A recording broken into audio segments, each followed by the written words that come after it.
Hello and welcome to the Stars, Goddesses and What's for Tea podcast.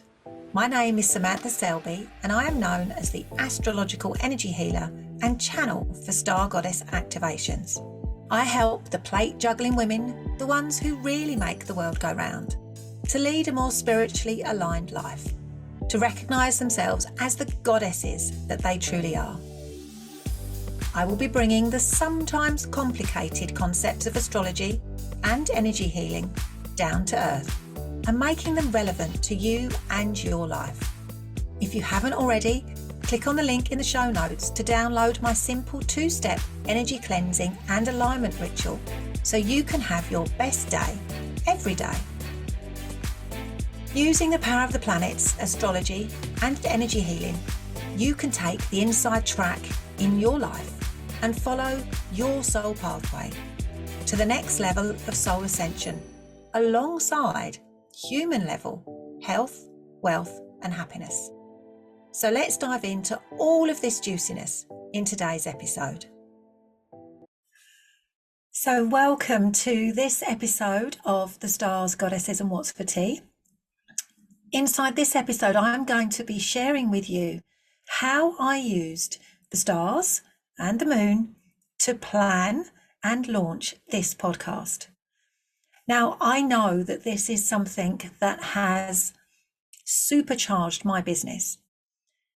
Being able to work with the moon particularly, but also the faster moving planets, which are Mercury, Venus and Mars, I have been able to really tap into all of the juiciness that is being offered to us here on Earth every single day by the movements of the planets in the heavens above. So when we're planning with the stars, which, as I said, has become a kind of a superpower, a superpower that's up my sleeve that I unleash when I really want to get focused and I really want to deliver something that's not only going to fit with my energy, it's also going to fit with the energy of everyone out there, all of you guys. So in order to plan with the planets, we have to first understand the differences between the personal planets and the social planets and the outer planets, what they mean and how we can use each one of them. So the personal planets are the sun. So our personal identity planets are the sun and the moon. They are masculine and feminine energy. Then we have Mercury, which is the planet of communication. So this is all of our thoughts. It's how we relate to the world. It's how we take information from one place to another. And then we have Venus, Venus is all about our heart. Venus is about value. Venus is about love, relationships. Venus is about money, receiving, self-worth. And then we have Mars, which is the action energy. Mars is the energy that you use to get yourself off of the sofa every single day. If we didn't have Mars energy, we would spend most of our time thinking about things. We would decide we liked something or we didn't, and then that would be it. So you would just basically not do anything. So Mars is a really important planet to bear in mind if we want to take action on something. If we want to take action, move forward, express our passion, Mars is a doing energy. So we need also to take into account these planets, Mars, Venus, Mercury, the sun and the moon, for more personal things in our lives. Then we have the social planets, which are Jupiter and Saturn. And these are the planets that show us and bring the energy of kind of society. So they are our beliefs, our values, Jupiter. Saturn is our success. Saturn is what shows us what is right and wrong. Saturn is about mastery. Saturn is about showing us where our limits are, but also showing us where we can really achieve. And then we have the outer planets, which are Uranus, Neptune, and Pluto. And the movements of these are much more generational. They exert a more powerful pressure because they are slower moving. So when we're looking to plan with the planets, we need to take all of these into account for different reasons. So, as I said, the slower moving planets, the outer planets, they instigate more deeper life-changing things. So they would be things like moving house. They would be beginning or ending of relationships, beginning or ending jobs. They would be big life-changing events. There might be the birth of a child. They are the kind of things that they're instigated by these outer planets because they are slow moving, and the energy that is beamed down to us here on Earth by those planets, because they're slow moving, it lasts longer. So it's going to be, imagine it like it's a deeper, more intense pressure. So we need to take those into account from a bigger picture kind of perspective. And so the faster moving planets, the sun, and the sun takes 1 month to move through a sign, but the moon particularly, the moon is very powerful for planning by, because she takes 2.5 days to move through a sign. So if you're planning something on your day-to-day life, when should I deliver something? When should I create something? When should I sell something? When should I communicate? We use the moon for those kind of decisions and those kind of plannings. If we're wanting to plan something that has a bit of a longer term, like a project that is more mid-term, say 3 or 4 months, we use the energy of Mercury, because Mercury has a 3 or 4 months cycle, spends 3 weeks in a sign, usually 3 or 4 weeks in a sign, but has a cycle of 3 or 4 months. So that's when the time Mercury spends moving in conjunction with the sun, and then all the way around, and then back into a conjunction with the sun again. So the faster moving planets are the ones that we really want to pay attention to if we're planning kind of our months in our lives, or our quarters, or 6 months, or even to a year. So when we're planning perhaps our business or our life over the course of the coming months, we want to look at the faster moving planets, such as the moon, Mercury, Mars, and of course, not forgetting good old Venus. So when I was thinking about this year, 2023, I first of all wanted to look at the bigger transits of the year. So these are things that are going to be true for all of you. So 2023 is a year of change and big shifts. So in this year, we are going to have Pluto moving into Aquarius, Saturn into Pisces, Jupiter into Taurus, and the nodes, the north and south nodes, are going to be moving into Aries and Libra. Now, just to put this in context, last year, 2022, we only had Jupiter changing sign. This year, we have Pluto, Saturn, Jupiter, and both of the nodes. So this is a year of shift and change. It's a year where, imagine a kaleidoscope. Did you ever have one of those when you was a child, where you twist it and all the colors kind of, they're like little beads inside. You twist it and then they all kind of move place, change shape, change pattern, and you get a whole new pattern. So this year, 2023, it's a twist on the kaleidoscope, and everything is going to have to find a new space to be in. So I knew that this year was going to be a year of change in my life and my business. So when I started to think, this was towards the back end of last year, what do I want for 2023? Where is my business? Where is my life? And where do I want it to be? I had to take a good hard look at where I was. I had to be I had to be clear. I had to get clarity. I had to look at what is working and what isn't working. If I wanted to create, if I wanted to not just dream my dreams, if I wanted to land them into reality. If I wanted to do all of this, I needed to take a good hard look at what was working and what wasn't working in my business and therefore my life.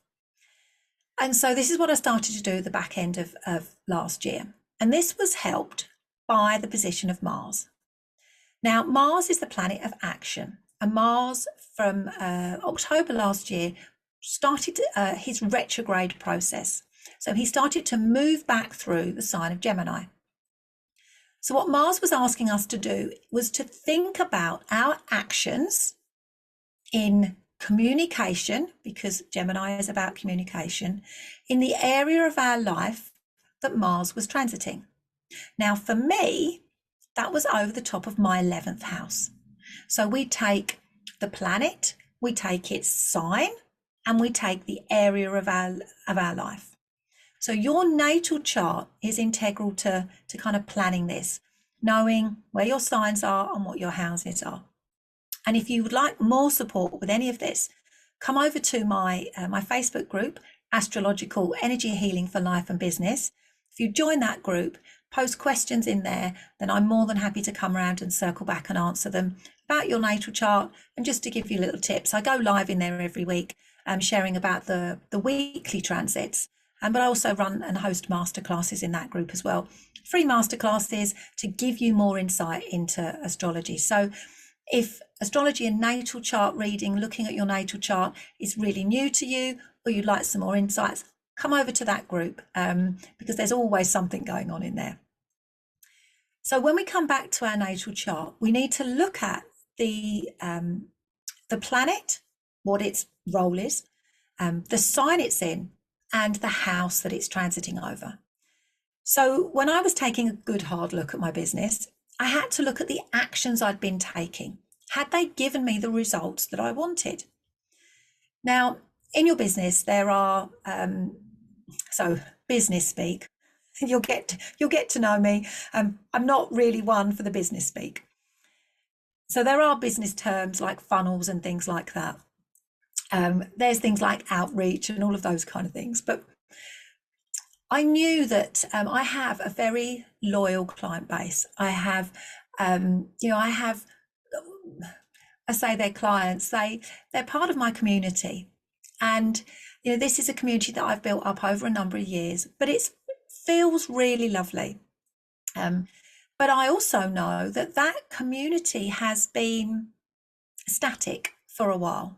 That community has kind of hovered around about the same kind of numbers, which is lovely. It feels really good. It feels comfortable. It feels safe. It feels, this feels nice. But I knew that if I wanted to spread this message, if I wanted more people to experience the wonder that I experience when I work with the stars, the planets, and my energy, if I wanted more people to experience juiciness and joy and just the loveliness of going to sleep at night and going and just laying there and just thinking, oh, today's been a good day. I'm grateful for where I am. And waking up in the morning and knowing that even if I do feel a bit rubbish, I can do something about it. If I wanted more people to experience this, they had to know about me. Otherwise, I'm just going to be the world's best kept secret. So I had to really think about how I was reaching out to people. How was I getting to know more people? Now, one of the things that to understand, when you use your natal chart, you can understand yourself on a deeper level. You can learn where the difficult bits are, the ouchy bits, the sore bits. So the ouchy bits, the energetic sensitivity, is your Chiron energy. I'm going to be touching on that a little bit later. But the scene in your life, the bit that can feel hard work, is where Saturn resides. Now, Saturn for me is in my 11th house. So this is where things feel hard work. But this is also where, if I put the work in, if I take my Saturn medicine, if I follow the rules, if I persevere, if I take responsibility, if I recognize where I am, if I take the medicine of reality, then I will reach my mastery. Now, Saturn for me is in my 11th house, and it is in the sign of Gemini. Gemini is about communication. 11th house is about community, groups, and friendships. So I have, and technology and networking. So I have really struggled over the years with friendship groups, not fitting in, growing up at school, struggling to be part of groups. Networking used to make sick come in my mouth. So when people used to say, you need to go networking, Sam, I'd be like, yeah, of course I do. Yeah. And I did a little bit. I went to one group and there was about 5 people there. That felt okay. Any more than that, literally, the visceral response was really not great. And so my difficulty, where it can feel hard work, is in that energy space. Now, if you're running a business and you want to reach more people, you have to do that kind of thing. You have to network, you have to explore, you have to go out into a community, you have to go out into groups, you have to be seen, you have to connect, you have to make friends. And that was really hard for me. So over the years, I've really explored that, and I've dug deep down into my energetic makeup, my thoughts, beliefs, emotions, my internal wiring, to unhook those wires that have been sending the message out that I can't do this, that it feels scary, and that I'm going to get hurt, or they're not going to like me, or they're going to judge me, and all of this story. So over the years, I've been working on this. I knew this was a thing because I knew my Saturn placement. So I've been getting better at it, but I still wasn't that great. So those of you that run businesses, you've probably been told, go and hang out in Facebook groups, go on social media, and you need to do all of these kind of things to reach out to people. So I hang out on Facebook, feel completely comfortable there. Instagram, again, makes me, I pull funny faces. It's like, Instagram, not so much. And so, again, this is another sign of my Saturn energy. It feels hard work. So it's recognizing if that's an energetic response of fear, or is this because my energy isn't aligned to Instagram? And actually, my energy isn't really aligned to Instagram. Facebook feels more of a community. And we can look at, when we look at your natal chart, we can see which platforms, social media platforms, will work better for you dependent on your sign, your planetary placement. So some of it can be energetic, but it's also as in your fears, but some of it can also be your energy signature. Where will you fit better because of your energy signature, particularly your Mercury placement? And so I knew that that this was a sticking point for me, but I also knew that if I wanted to do the things I say I want to do, and share all of this with more and more people, I'm going to have to get over this. So in my business, there was this blocking point. And I would procrastinate about it, and I would put it off, and I would say, yeah, I'm going to go and do this, and then I wouldn't do it. So there I was, energetically sitting on my sofa. My Mars energy was not activating in this area. So I'd identified this. I'd used Saturn traveling through Aquarius to get focused and to take responsibility in the area of humanity, groups, networks. That's Aquarius energy. Saturn is going to be moving into Pisces this year, so there's going to be a very different feel to this. But at the moment, I had to make the most of what was left of Saturn in Aquarius. So I knew all of this, and I also started to feel into the action of Mars. So Mars, as I said, was moving retrograde, started a retrograde process in October. So Mars was making me think differently about how I approached community, how I communicated, Gemini, over my 11th house, community, networking, groups, technology, all of that stuff. So Mars made me think about this. What do I need to do differently? How do I need to, go back over things, what was working and what wasn't? So this is what I did at the back end of last year. And it came to those, and it was like, actually, this doesn't fit with me. I'm doing those things. I've been really persevering with it, but I've done the energy work, it doesn't fit. And podcasting was something that had been mentioned to me. I'd been a guest on other people's podcasts a couple of times. And it was like, Sam, you should do that. Yeah, I would say. And it was actually, no, Sam, you really need to do this. And I was channeling. When I'm doing the Star Goddess activations, I'm channeling, and it literally came through, this is what you need to do. So I was like, right, okay, use the time that Mars is retrograde to really think about how this is going to work. So this is when I started to plan when I would launch this.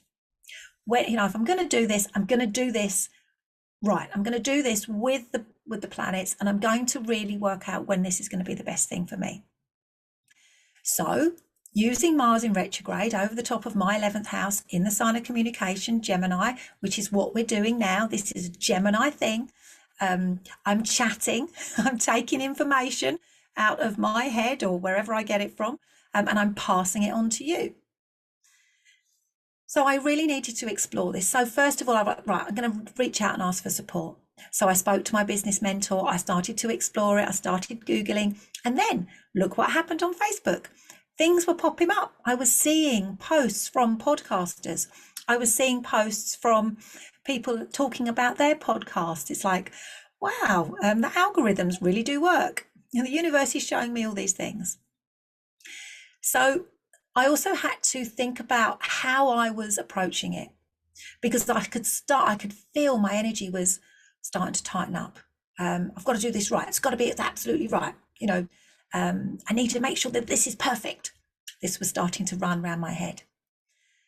And so I sat myself down. I had a little chat with myself, because if I carried on running that program, that it had to be perfect. Mercury in Virgo, that's my Mercury. I was never going to do it, because there would always be something that wouldn't be quite right. So when I'd reframed this and said, do you know what, Sam, what are you good at? Chatting. Okay. So rather than thinking that this has to be perfect, why don't you just think that you're having a chat? So now when I sit down and I do these podcasts, I'm just chatting to you. I just picture me having a chat with you. And that then felt easier. So there is some structure to it, which does kind of placate my Mercury in Virgo.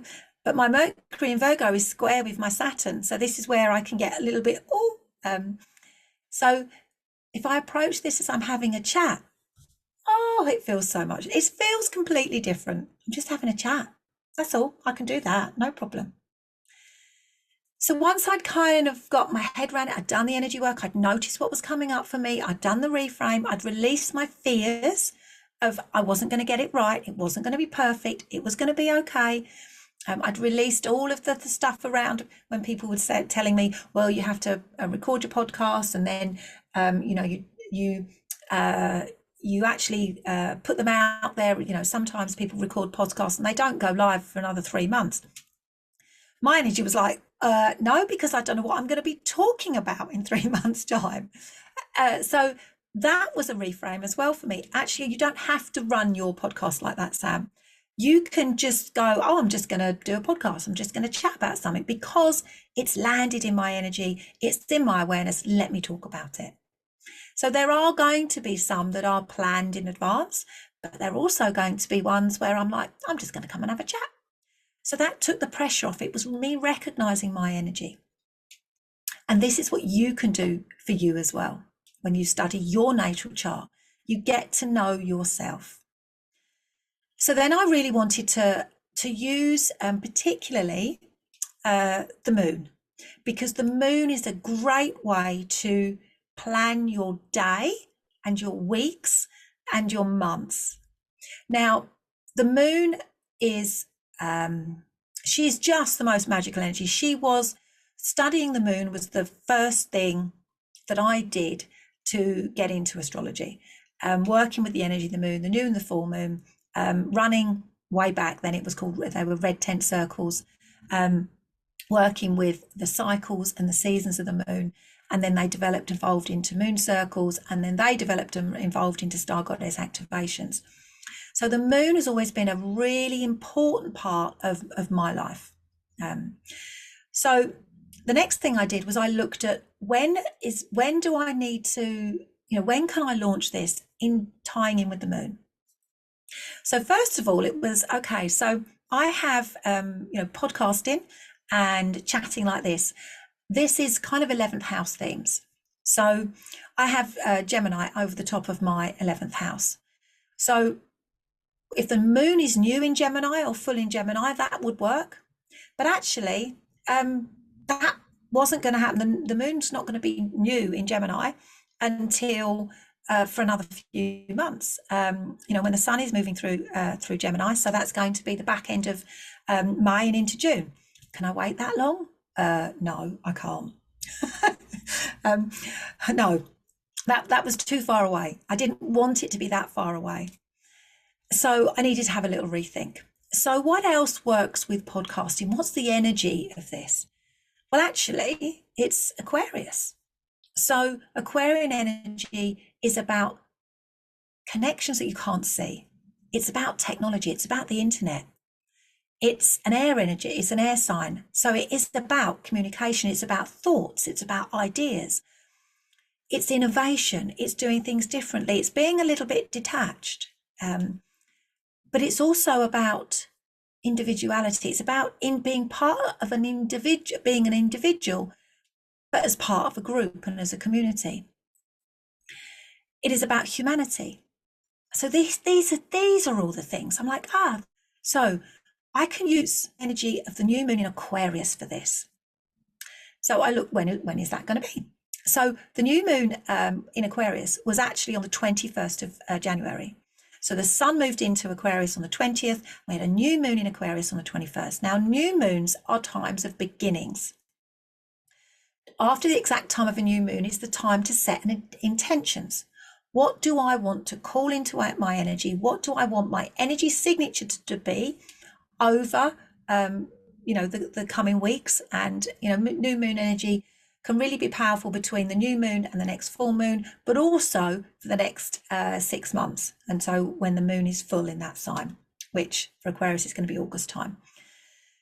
Now, this was also going to be a powerful new moon because it was at 1 degrees, which is a true beginning energy.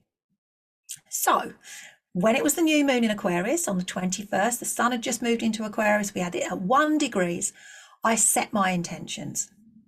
Powerful energy. Now, I'd already got things in place. I'd looked at, who was I going to work with? I'd looked at the planning side. I'd got those kind of things sorted. But I wanted to really call in this Aquarian energy.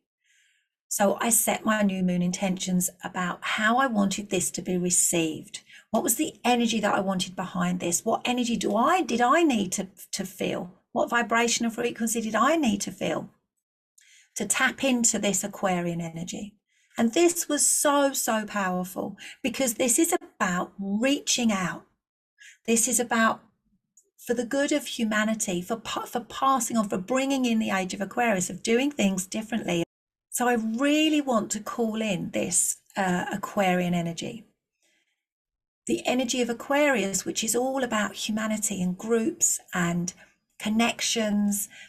And so I wanted that energy in my energy signature so that I could begin this process to start this at this 1 degree in Aquarius, true beginning energy, so that it would have that impetus and that building. So after the time of a new moon, we have a really creative phase. So our energy is building, our energy is creating, our energy is growing. It's an evolving energy. So I really wanted to make the most of this energy after the exact new moon. So because Aquarius is all about community, I reached out to my community. And I asked them, I'm starting this podcast. Eek. What do you want me to talk about? What subjects do you want to know more about? And one of them was, how do we plan with the planets and the moon? So this is how I've done this podcast. There are going to be more episodes about this, about planning with the moon, about Mercury, about Venus, Mars, how you can use the planets in your life to plan when to do things. So we're going to go into this subject in much more depth because there is so much I can share with you. So you're going to need to come back and listen again.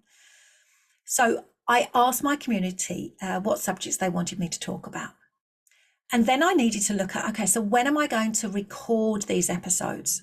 When am I going to actually do the creation piece?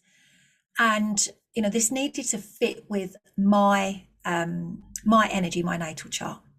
So when we use the moon on a kind of daily, weekly basis, we can plan the task that we want to do dependent on which sign the moon is in and where she is in relation to your natal chart.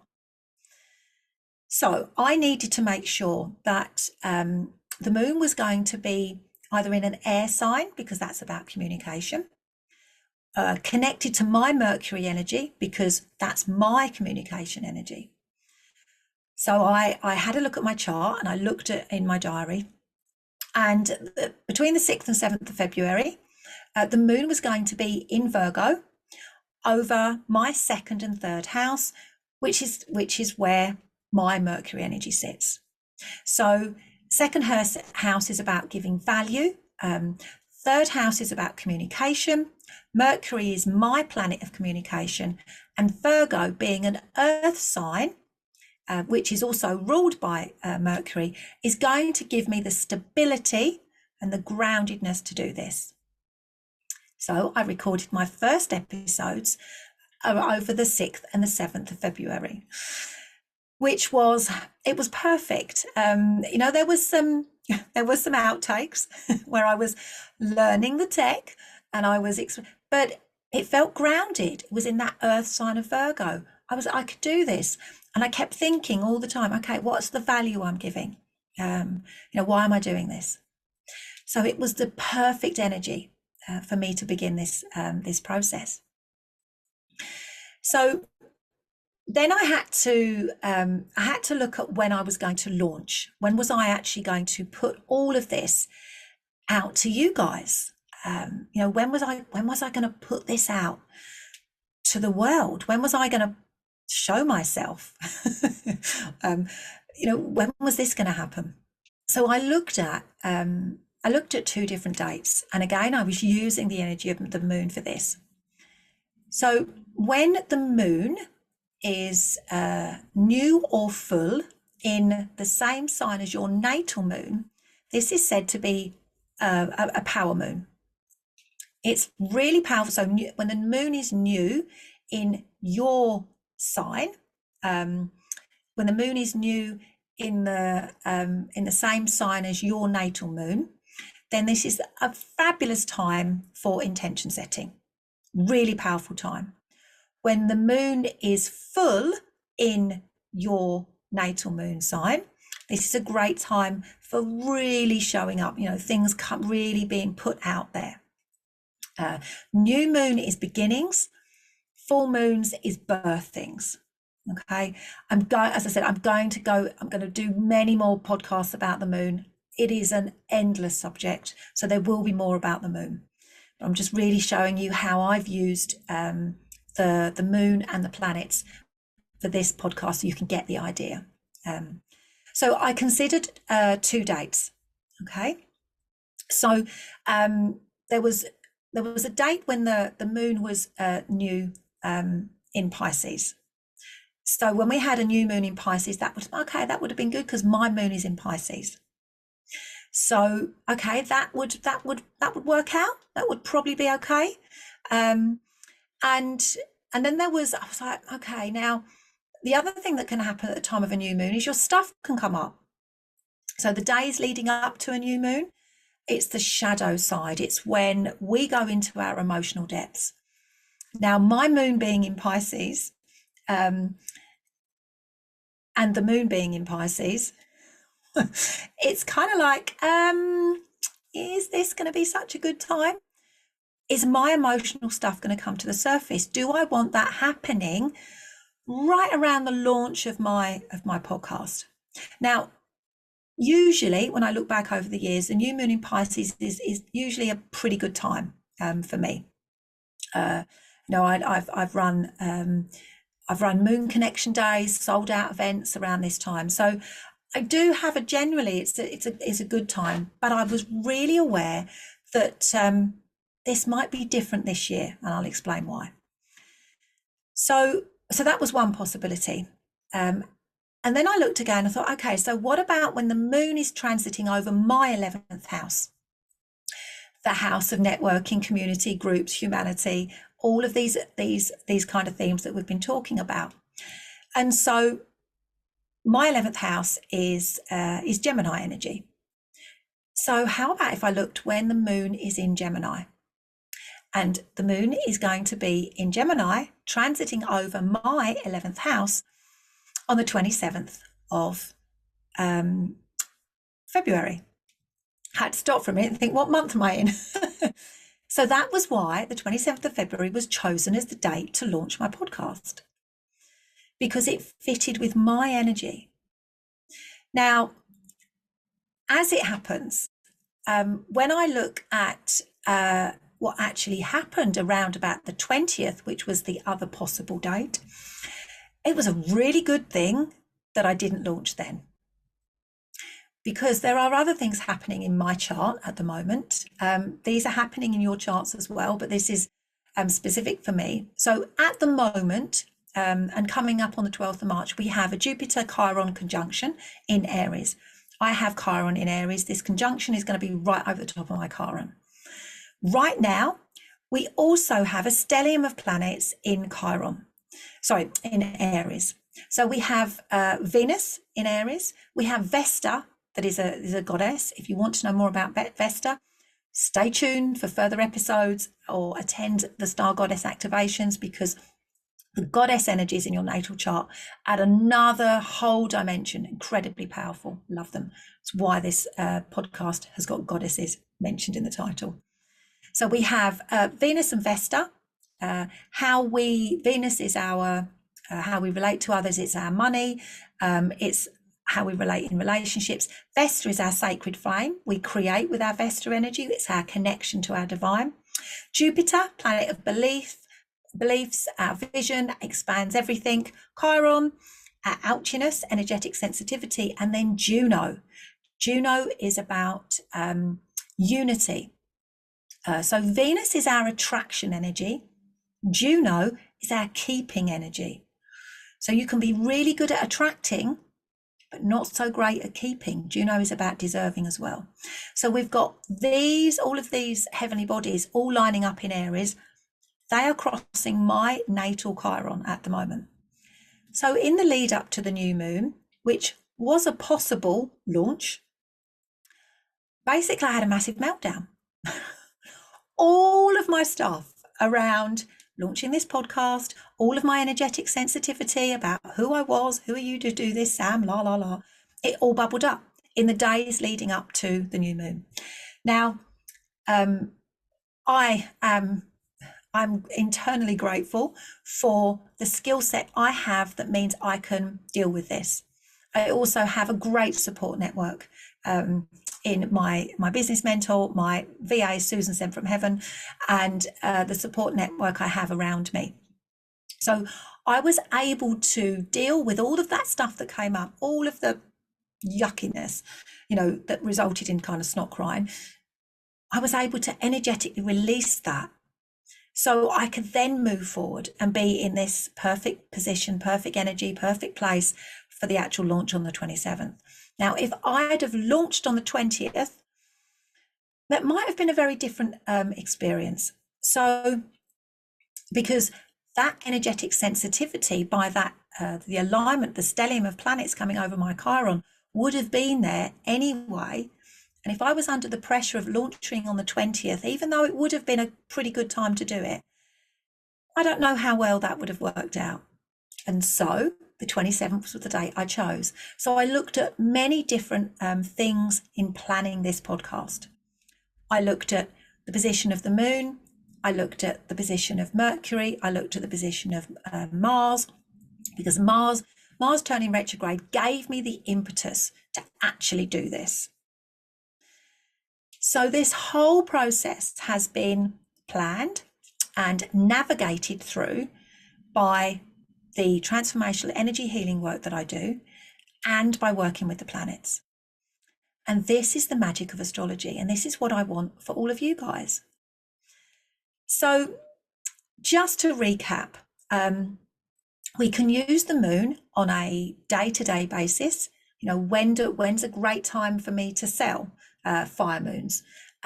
When do I need to get down and plan in my business? Earth moons. When's a great time for marketing? Air moons, when the moon's in an air sign. So that's when the moon's in the heavens, but also where the moon is sitting in your chart as well. So as I said, I'm going to do some more podcasts, more episodes about planning with the moon, particularly because it is such a vast subject, and I really want to do it justice. So you're going to have to look out for that, as I said. So in a nutshell, it's about knowing your natal chart and the position of the planets and the energies that they are beaming down to us. And when you do this, when you work with the planets, things feel a lot easier. Stuff might bubble up. Our energetic ouchiness, our buttons are pushed when we step out of our comfort zone. But on the other side of stepping out of our comfort zone, everything feels entirely differently. And that's when we can do things with ease and grace. And that's why I can sit down now and have a chat with you because energetically it feels easy. It's not hard work. So although I've got Saturn in my 11th house, when I work with the planets, I can bypass the Saturn hard work and it will become part of my mastery. And so I have such a deep knowing within that this podcast, these episodes, they're going to spread far and wide. And that's where you come in. So I would be eternally grateful if you could share this podcast with your community, your friends, your family. Let's spread this. Let's spread the juiciness. And I know, because I'm working with the planets, that as my energy expands, as I'm able to work through my stickiness, I can support all of you to work through your stickiness too. So before I finish and say goodbye for now, the $50 million question is, what's for tea? So I'm recording this on a Saturday afternoon, and Saturday evening in our house, it's always about a dinner or a tea that is kind of quite relaxed, and it's about chilling out. So tonight we're actually having a takeaway. We're going to have an Indian takeaway. It is my favorite takeaway, and I can be a little bit stuck in a rut with my Indian. So I have the same dishes because my local Indian, I know they do them really well, and I'm going to stick with the same dishes. I know they're tasty, I know they're yummy, and there is always too much. So I will eat half tonight and I will save half for another day this week. And Rosie will do the same. She always has a korma. And I have a chicken tikka jalfrezi bolti, onion bhajis, and usually a spinach bhaji as well. And so both of us will devour our tea, our Indian takeaway, watching a film probably on the sofa, and then we'll save it for the next day or the day after, because Indian is always tastier the day after or the next day or even the next day. So interestingly, with Indian food, when I get it from my dish, I have a thing about, if I go out to eat, I'm going to have something I wouldn't normally cook at home. But with a takeaway Indian, have the same thing. It's the quirkiness of our food, isn't it? And our what's for tea. So thank you again for listening. As always, it has been a joy for me to take my knowledge and wisdom, my information, all the tidbits that I know, and pass them on to you. So until next time, from my heart to yours, love and starlight always. Bye for now. Thank you for listening to today's episode. It's always good to hear what you think, so please let me know by leaving a comment. And if you loved what you heard, then it would be amazing if you shared it with your friends. If you would like to explore astrology and energy healing on a deeper level, come and join a community of open-hearted souls inside my Facebook group, Astrological Energy Healing for Life and Business. So until next time, love and starlight. Bye for now.